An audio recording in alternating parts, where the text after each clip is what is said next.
ሰላም ጤና ይስጥልኝ ውድ ተመልካች አድማጮቻችን ይህ ኤንቢሲ ወቅታዊ ዓለም አቀፋዊ ዝግጅታችን ነው። በዛሬው ዝግጅታችን እንግሊዝ ከሩሲያና ከኢራን ትልቅ ስጋት አለብኝ ማለቷን እንዲሁም ይህችው ሀገር እንግሊዝ ከሩሲያ ጋር አሁንም በጦርነት ውስጥ ነኝ ማለቷን ወዲያም የአሜሪካና የቻይና ባለስልጣናት ደግሞ በንግዱ ዝግቦቻቸው ዙሪያ ለመምከር የዛሬን ሰኞ በእንግሊዝ ርዕሰ ከተማ ለንደን ቀጠሮ መያዛቸውን እንዲሁ ኢራን የእስራኤልን ቁልፍ የኒውክሌርና የወታደራዊ ምስጢራዊ ሰነዶችን በእጇ ማስገባቷን በዝርዝር እንመለከታለን። እስከ ዝግጅቱ ፍጻሜ ድረስም አብራችሁኝ ትዘልቁ ዘንድ የአክብሮት ግብዣዬ የአየር ሞገዱን ሁሉ አሳብሮ ከልባችሁ ይድረስ የምላችሁ አዘጋጅቼ የማቀርብላችሁ ትዕግስቱ በቀለ ነኝ። ዝሆንና ዝሆን ቢታገል የሚጎዳው ቁጥቋጦው ነው ይሉትን የሆነው የአሜሪካና የቻይና የንግድ ውዝግብ ዛሬም መልካም የሚመስሉ ርዕሰ ጉዳዮች ቢነገሩበትም ግን ደግሞ የተፈታው ውዝግብ አልታየም፣ አልተሰማበትም ነው የሚባለው። ቻይናና አሜሪካ ሁለቱም የዓለማችን አንደኛና ሁለተኛ ደረጃ የምጣኔ ሀብት ዘዋሪዎች ስለመሆናቸው ፀሐይ የሞቀው ሐቅ ሆኗል። ግን ደግሞ ሁለቱን የሚያወዛግባቸው ጉዳይ ምን ይሆን? ገሚሶቹ ቅናት በሚለው ርዕሰ ጉዳይ ይስማማሉ፣ ይግባባሉ። ሌሎች ከፊሎቹ ግን የለም የጥራት ጉዳይም ሁለቱን ሀገራት ያወዛግባቸዋል የሚሉም አሉ። ሌሎች ደግሞ አስመስሎ የመስራቱን ጉዳይ አሊያም እነርሱ ቃል በቃል ቴፍት ይሉታል ሌብነት መሆኑን ዘልቀውና ጠልቀው የሚያሳዩት ብዙዎች ናቸው። ግን ደግሞ ይህንን ውዝግባቸውን ጋድ እያወጡ ለመወያየት የዛሬን ሰኞን በእንግሊዝ ርዕሰ ከተማ ለንደን ቀጠሮ ይዘዋል የተባለው የሁለቱ ሀገራት ባለስልጣናት ዛሬ በለንደን ተገናኝተው ለመምከር በዚያ ደርሰዋልም የተባለው የቀና ሲታጣ ይመለመላል ጎባጣን ካልሆነ በስተቀር እውን እንግሊዝስ ብትሆን በቻይናና በአሜሪካ መካከል ሚዛናዊ አደራዳሪ ሆና ትቆም ይሆን? ጉዳዩ ላምባሉ አለበት ኩበት ለቀማን ያነጻጽሩበታል ብዙዎቹ። ለወትሮውም ቻይናና እንግሊዝን ስንመለከት በተናጠል ሁለቱ ሀገራት ውዝግባቸው የሰፋና የከፋ ሆኗል። ዛሬ በወጣ መረጃ እንግሊዝ ቻይናን ከሩሲያ ነጥላ እንደማታያት የሚገልጥ ሆኗል። ስለምን ሩሲያ ዩክሬንን ወረረች ከሚለው ዜና ባሻገር የቻይናም እጅ አለበት በዚያ ውስጥ የሚል አቋም አላቸው ምዕራባውያኑ። በተለይም እንግሊዝ ደግሞ ቻይና ለሩሲያ ብርቱ አጋርና ደጋፊ ናት ነው የምትለው። ከዚያም ታልፋለች እንግሊዝ። የእንግሊዝ መንግሥት ምን አይነት አቋም ነው ያለው? ቻይና የታይዋንን ደሴት ለመውረር ማሰፍሰፉ ለሌላ ለምንም ሳይሆን ሩሲያ በዩክሬን እንዳደረገችው ቻይናም በታይዋን ደሴት የፈለገችውን ለማድረግ አቅዳለች።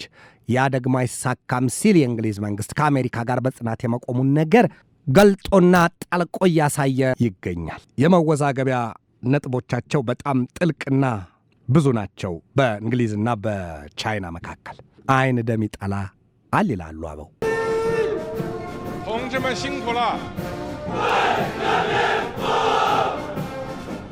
የእንግሊዝ መንግሥት በበኩሉ ሰሞኑን ባወጣው መግለጫው ከኢራንና ከሩሲያ ብርቱ ስጋት አለብኝ ሲል ፍርሃቱን አስታውቋል።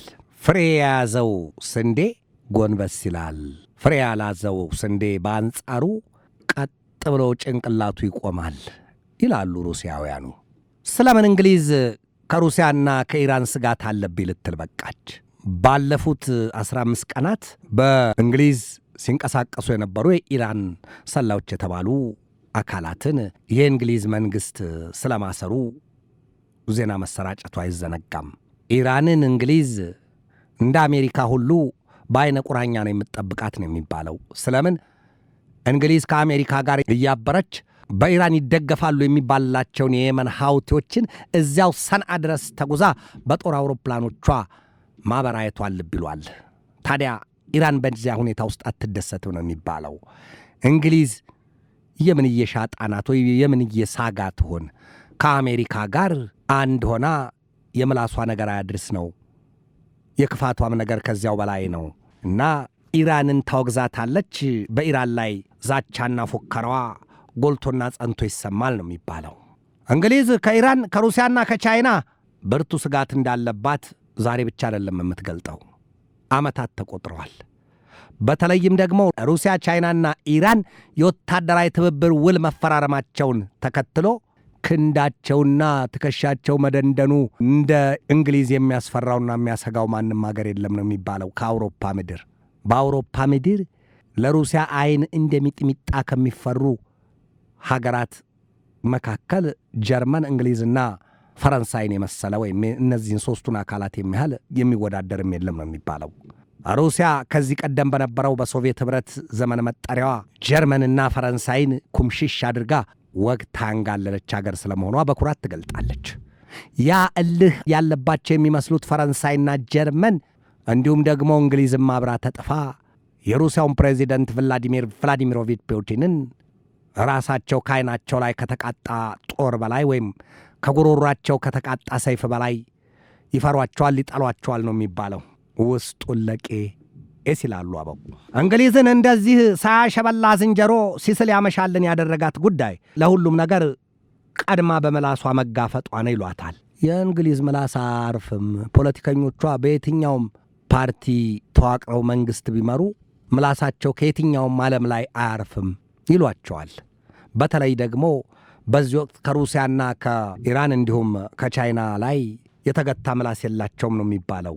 የአውሮፓ መንግሥታት በእነዚህ ሦስቱ ልዕለ ኃያላን ወይም ኢስሪ በሚሏቸው የአውሮፓ ሦስቱ ኃያላን እንግሊዝ፣ ፈረንሳይና ጀርመን በእነሱ ተጽዕኖ ስር ወድቀዋልም የሚሏቸው ብዙዎች ናቸው።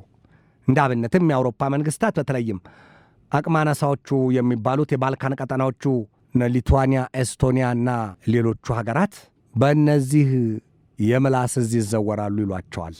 ፑቲን እነዚያን የባልካን ቀጠናዎቹን ሀገራት በጉያቸው አሊያም በጉንጫቸው አድርገው እንግሊዝን በኒኩለር ሚሳይል ገምሰው ሊገለግሏት ጥርሳቸውን ነክሰው መቆማቸው ይነገርባቸዋል። የለም ምን ይሄ ብቻ ነው? እንግሊዝ አሁንም ቢሆን ዛሬስ ቢሆን ከሩሲያ ጋር በከባድ ጦርነት ውስጥ አይደለችም ወይ ይላሉ የእንግሊዝ ባለሥልጣናት። የሩሲያን ባለሥልጣናት በተመሳሳይ ያንኑ ነው የሚናገሩት። እንቀጥል። እባብ ለእባብ ይታይ ካብ ለካብን የሆነው የእንግሊዝና የሩሲያ የፍግሳት መሰል ውስጥ ለውስጥ መጋጋም ነገር የሁለቱን ሀገራት ወደ ጦርነት ተያይዞ መግባት አይቀሬነት በተገቢው ያመለክታል ይሏቸዋል። ለምን ሩሲያ በነ ሰርጌይ ስክሪፓልና በልጃቸው እንዲሁም በዚያ በእንግሊዝ ውስጥ በጋዝ መርዛ ያስመዘገበችው አደጋ ዛሬም ቢሆን በእንግሊዝ ልብ ቂም አስቋጥሮ ወይም ቂም አስረግዞ ያልተወለደ ሆኗል፣ አሊያም ያልወረደ ሆኗል። ታዲያ የእንግሊዙ የውጭ ጉዳይ ሚኒስትር ዴቪድ ላሚ ሩሲያን ክፉኛ ያወግዟታል። የለም ከዚህም ያልፋሉ ላሚ።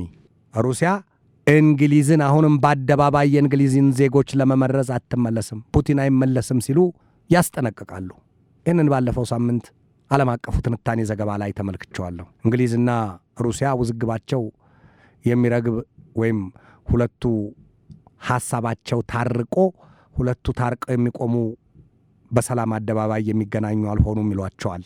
ሩሲያ አሁንም በእንግሊዝ በጣም በርካታ ወጥመዶቿን አጥምዳለች ነው የሚባለው። እንዳብነትም የዚያን የፖዘይዶን ድሮን ከውሃው ጥልቅ ስፍራ አጥምዳ እንግሊዝን እንደ ገበጣ ጠጠር ጠራርጋ ወደ ባህሩ ከርስ ልታዘቅጣት ተዘጋጅታ በጥፍሯ ቆማለች የሚል መረጃ ብዙ ጊዜ ይነገርባታል። የአውሮፓ ኅብረት በበኩሉ ዛሬ በውጭ ፖሊሲ ኃላፊዋ በወይዘሮ ካጃ ካላስ አንደበት ምንድን ያለው? ሩሲያ በዩክሬን ተዋርዳለች። ዩክሬን በሩሲያ ውስጠኛ ክፍል ዘልቃ ማንም ሳይገድባት ማንም ሳያያት እነዚያን 41 የሩሲያን የኒውክሌር ተደራሾቹን የቦምብ አዝናቢዎች ሳይቀር ምድር በነከሱበት በዚያው እንደ እንሽላሊት ቀጥቅጣ ከሰላቸውን ብቻ አስቀርታቸዋለች። ይሄ ደግሞ አሉ ካጃ ካላስ፣ ይሄ ደግሞ በሳቸው አገላለጥ ሪራይቲንግ ደ ሚሊተሪ ሂስትሪ ብለውታል። ይሄ የእሳቸው አነጋገር ምናልባትም በሩሲያ ዘንድ ለወትሮውም ለአውሮፓ ሀገራት የተሳለውን ባለ 2 ፊት ሰይፍ ስለትና ረዥሙን አፎቄ ከማሰበቅና ከማዘጋጀት የዘለለ ሌላ ትርጉምም የለውም ሲሉ የተሳለቁባቸው ብዙዎች ናቸው። በለፈለፉ ባፊ ጠፉ የሆድ ምቀኛው አፍ ነው ይላሉ። አንቺ ምላሴ አትከርሚም ከራሴ። የአውሮፓ ፖለቲከኞች ደርሶ በጦር ሜዳው ላይ ተገኝተው አንዲት የሰባራ ሽጉጥ ጥይት ላይ ተኩሱ። የምላሳቸው ካራ ግን የትም አየር ላየር ጠላታችን ያለውን ዘልቆ ሲመትርና ሲጥል ይታያል ይሏቸዋል።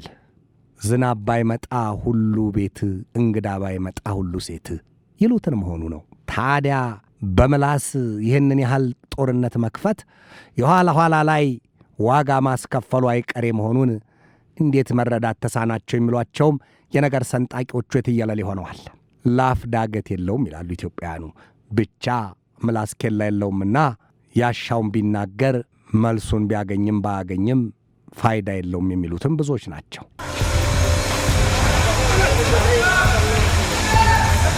እስኪ በስተመጨረሻው ወደ መካከለኛው ምስራቅ ቀጠና ምድር እንግባ።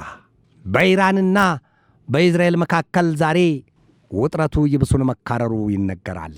ኢራን ዛሬ አንድ ጌም ቼንጀር ስትል ያወጣችው መረጃ አላት። ያውም በብዙ ሺህ የሚቆጠሩ የእስራኤልን ቁልፍና ምስጢራዊ ሰነዶች ይዣለሁ በእጄ ገብተዋል።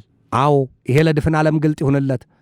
ያውም ትላለች ኢራን የእስራኤል የኒውክሌር ጣቢያዎች ያሉበትን ቦታ ሁሉ በግልጥ በተንቀሳቃሽ ምስልና በምስል የተደገፈ መረጃ እጄ ላይ ይኸው ደርሶኛል። አትልፊ እስራኤል፣ የመጥፊያሽ ወይም የመታረጃሽ ሰይፍ በትክክል አንገትሽ ላይ ለዚያውም ከማጅራትሽ ማረፉን ወቂው ስትል በግልጥ ተናግራለች። የእስራኤል የመገናኛ ብዙሃንም ቢሆን ይህንኑ አረጋግጠዋል። ኢራን የእስራኤልን ምስጢራዊ ኒውክሌርና የወታደራዊ ተቋማት ሰፈሮችን የሚያመላክተውን መረጃ በእጁ አስገብታለች ሲሉ አስታውቀዋል ነው የተባለው። በተለይም ለዚህ የተጠቀሰው ደግሞ የእስራኤሉ ቻናል 12 የሚባለው የዜና ምንጭ ነው። በዚያ በመካከለኛው ምስራቅ ቀጠና ምድር በአሜሪካና በኢራን መካከል ያለው ውጥረት እንደተካረረ ቀጥሏል። ዛሬም ኢራን ክንዴ ደድሯል፣ ጫንቃዬ ደንድኗል ስትል ከእስራኤል ያገኘቻቸውን ምስጢራዊ ሰነዶች አንድ መያዣና መመኪያ አድርጋ በድል አድራጊነት ልብ ይህንን ብላለች። እስራኤል ከዚህ በኋላ የጨዋታ ሕጓ ተቀይሯል፣ በቀጥታ በእጅ ገብታለች፣ መዳፌ ውስጥ ነው ያለችው ስትል ተመጻድቃባታለች ኢራን። ነገስ ምንናይ ምንንሰማ ይሆን? ለሁሉም ጊዜን መጠበቅ ነው። ወደ ኤንቢሲ ተመልካች አድማጮቻችን የዛሬን በዚህ ተሰናበትኳችሁ። ነገ በሌላ ርዕሰ ጉዳይ እንገናኛለን። እስከዚያው ከልባችን እስከ ዓለማችን ሰላም ተመኘሁ። በድጋሜ ሰላም።